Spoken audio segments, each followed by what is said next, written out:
Hey guys, how's it going? So, 1 to 10 is coming up very, very soon, and I wanted to do something special. So, with help from Sonic, go check out his channel by the way, we managed to get the finalists for Wanted, and we interviewed each and every one of them, so be expecting them videos very soon. With that out of the way, let's get into it.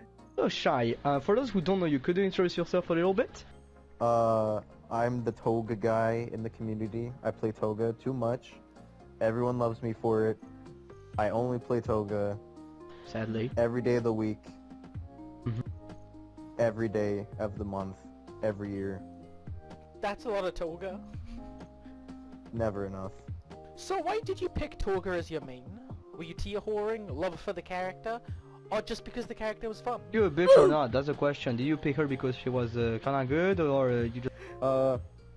In this game at least, she had a lower leaderboard. Out of the two characters I liked playing in the first game, which I would say after as the little story, but so I went for her first because I was just like, I think it was 150 points to like 270 or something like that, so it's just like Oh, okay. kind of tipping the scales.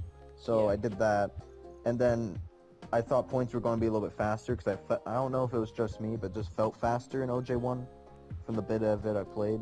Yeah, you earned a lot more So- points in the first game, didn't you? Okay. That's what I thought, but I don't know if I'm mentally insane or not. Probably am, but...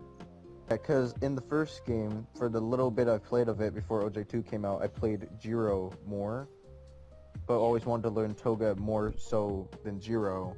Which you did. Now Toga is regarded as like a top 3 character by Well, most it's people. true. But so, I wanted to learn Toga more, but I just never did, because the game was like a month away. And I was just like, that's a lot of effort. And I played the game 3 times before OJ2 came out. But then, just when I started playing OJ2, Toga fit a lot better like how I was wanting to be. And then I just did that, and then just stuck with her because of the leaderboard competition. Never went to the Honestly, zero spot. like when they added sidestepping, it made every character just feel way more fluid than they did in the first game. That is true. I feel like that was a huge issue. So then if I miss Quirk 1, I can roll and then Quirk 1 again. Yeah. Alright, so Shy, why did Hi. you start playing OJ2?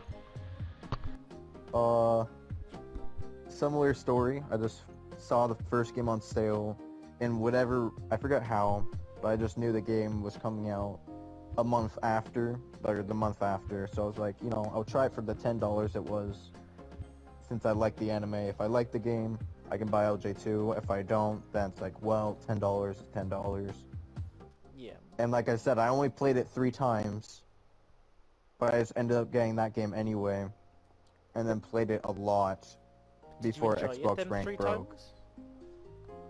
I did, but I just played a lot less than I figured would be like like a good reason to be like, oh, I played this game like at least like a week's worth.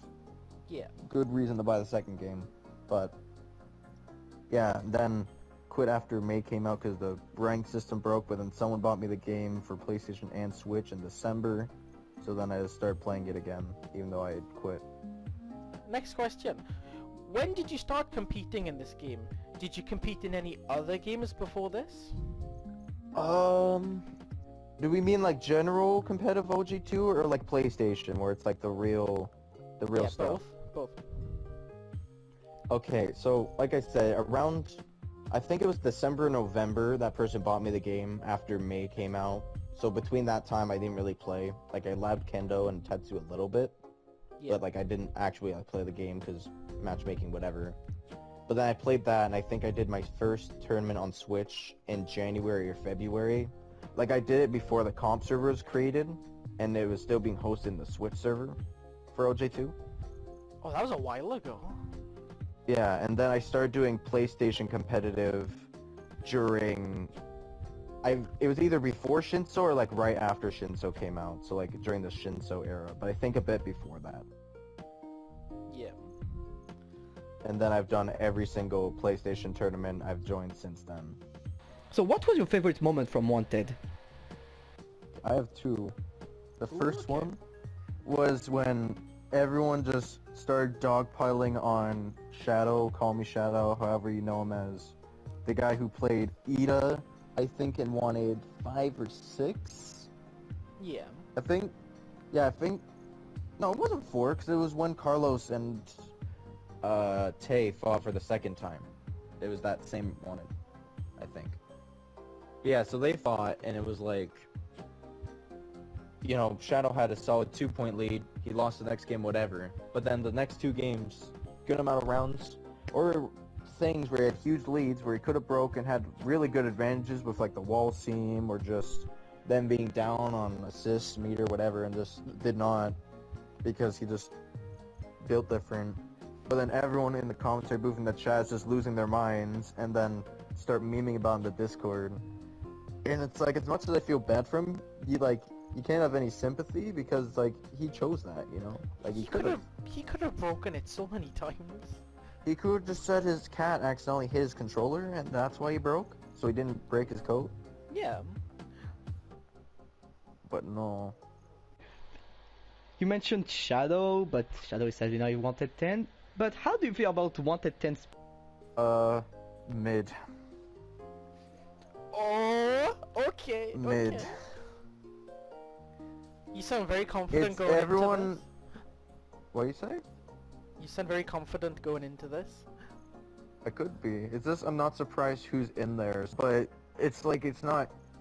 I want to say not interesting, but it's not, you know, like eye-grabbing, where it's just like, oh, no way.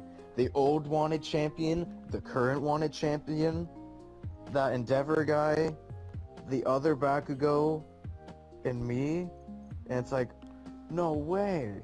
No, Like, I understand, because like, oh, yeah, definitely. I 100% agree with that, but it's like, imagine if, you know, there's like a few more people, for example, like 2 more, actually no, 2 more wouldn't make sense.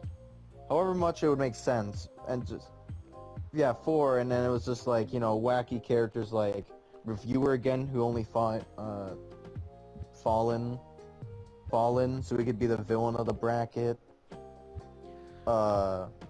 Diggs, the great Coach Shiggy player. And then like, I don't know, just like, who could be the final person that they just throw in a nice random little man? Hardofo. Yeah, put Hado in there. Yeah, it's just the better players that are currently active, and it's just, you know, like wanted champion, the other wanted champion, this guy, that guy, and it's like, ooh. I understand, Hard because to have like, a reaction. I was gonna say, because you take part in pretty much every tournament they do, and you fight these people pretty much on a weekly basis, tournament-wise, so I could see why. Exactly. You're I not just so walk interested. in, I give everyone like a nice like elbow jab in the side, you know, just like, hey, you know, again. Hey, friend. And then we just do that same routine every week, and it's just Groundhog Day all over again. Yeah. And for the last question, do you have anything to say to your opponents? What if I said I always come back like Michael Afton, not Michael Afton, the purple man from Thanoof? Good. Shy purple guy confirmed. I might be. And that's Shy's interview. Hope you enjoyed the video. Don't forget to subscribe, and I will see you next time.